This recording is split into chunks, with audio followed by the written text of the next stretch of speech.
Scott Lavin from the department, Arizona Game and Fish Department, the R3 chief. Is that correct? Is that the proper way to introduce you, sir? Yeah, that's the new title for the work unit, so we're pretty excited about the transition.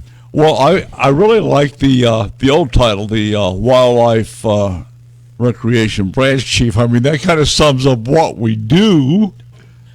I don't know anybody who had more joy out of my title than you did over the last 10 years. You know, and for you that don't know what the R3 is, that's relax, reload, and return fire. Oh, dear God. Or in my parlance, it would be the recruitment. Am I close? They all begin with R. I'll give you that. Okay. No, we're recruitment, retention, and reactivation programs that support. I knew that, but hunters, anglers, and recreational shooters. Don? Yes, sir. I can have Scott will talk some more on this, but I just want to throw in there that, you know, Scott's a pretty humble guy. The R3 program here in the state of Arizona and the Arizona Game and Fish Department is nationally recognized.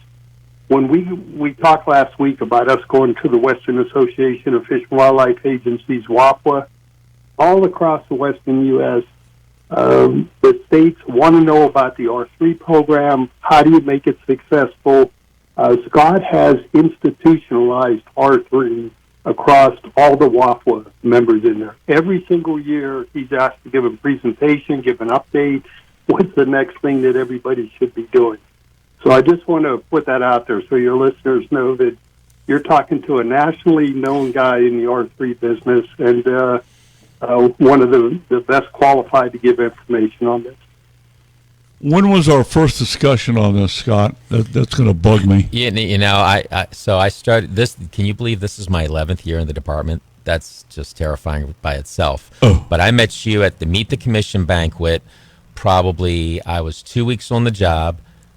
You shook my hand. Somebody took our pictures. It was on your website the next day. And boom. You called me Saturday morning that following weekend. Hey, do you want to be on the show tomorrow? And I was like, nope, because I don't know what the heck I'm doing. But you've been very generous with giving me a venue, and we've been building this collaboration. You've supported our outdoor recreation business summits for years. Yeah. So it was probably about 11 and a half years ago. Oh, my goodness. Can you believe that, James? Yeah, I mean, as long as I have been following the Game and Fish Department, I've known of the R3 program.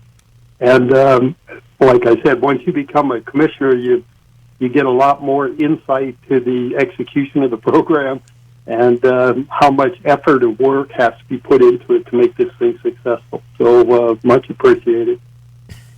Okay, so Scott, what is the next step for the department with the public? So a couple things. With this realignment, they moved the Hunter Ed program into the R3 branch. So we have the opportunity. We've never been able to glue the customer experience from hunter education and graduating to immediately being introduced to these organizations that take you on these outdoor experiences to coach you on how to become a hunter. And there's some new data coming out this year from the International Hunter Ed Association that 39% of the people who take Hunter Ed never buy a hunting license. Really? And 34% of that cohort really wanted to. You know, there's a portion of people who take a hunter ed class who never intend to hunt. Maybe they have to take it with their little brother or their big brother, or they wanted to learn safe firearms handling, which a lot of people take hunter ed for. But there's a large cohort. I mean, you guys are small business owners. 34% of the people who come to your door don't buy anything. You're not going to be in business. So exactly. And their feedback is Hunter Ed didn't give them what they needed to feel confident to go forward.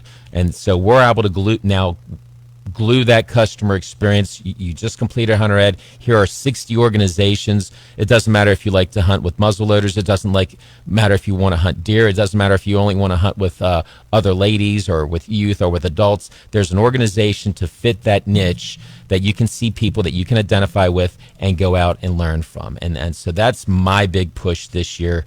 And then, of course, we're standing up the same type of angling specific collaboration with our angler summits and building that collaboration to be on the same scale as the hunting collaboration. Okay, you'd mentioned maybe there's a little bit of rub between the archery hunters and the muzzle loaders versus the general firearms, the ham guys. How are you handling that? So I'm a state employee, Don. My job is to service all of the public equally. Absolutely. And I just don't feel that infighting, or we don't have the luxury of having internal prejudice because we're already the minority. We are. So we kind of got to stick together. You know, I do a little bit of everything. I don't do anything well. If you ask me to go on a muzzle loading hunt next month, I'm with you. And if the month afterwards we want to go shoot bows and arrows, I'm with you. Yeah. But some people are very specific in their pursuit, and good for them. Okay, everybody's paying the same money into the hunting license, so they're all a partner in conservation. Let's agree on what we can agree on, and what we should be agreeing on is that we should need all be more. A partner in conservation, Right. and they're all not.